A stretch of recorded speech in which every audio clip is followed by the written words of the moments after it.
Non sarà una tragedia facile da superare, quella che ha fatto tremare nella notte Castel d'Azzano, nel Veronese. L'operazione di sgombero del casolare dei fratelli Ramponi, pianificata dalla Questura di Verona insieme ai carabinieri, aveva spinto le autorità sanitarie a predisporre fin dalle 2 del mattino un presidio preventivo sul posto.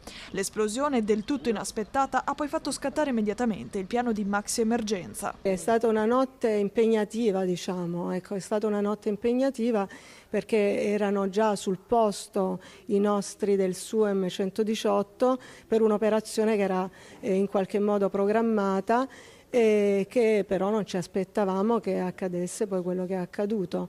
Verso le 3 di notte è partita la maxi emergenza, quindi siamo stati contattati tutti e ci siamo messi tutti secondo i nostri protocolli a lavorare per accogliere questi pazienti che arrivavano.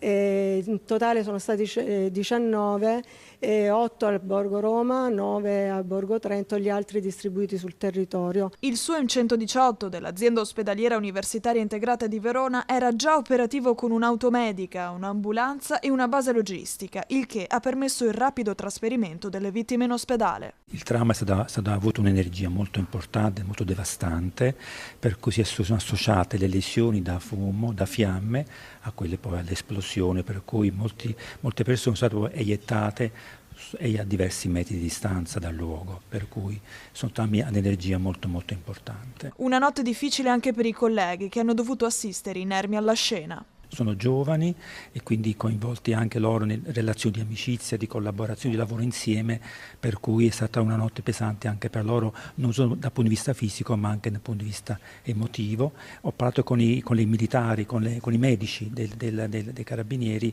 e quindi già mi dicevano che avrebbero già attivato a brevissimo un servizio di supporto psicologico.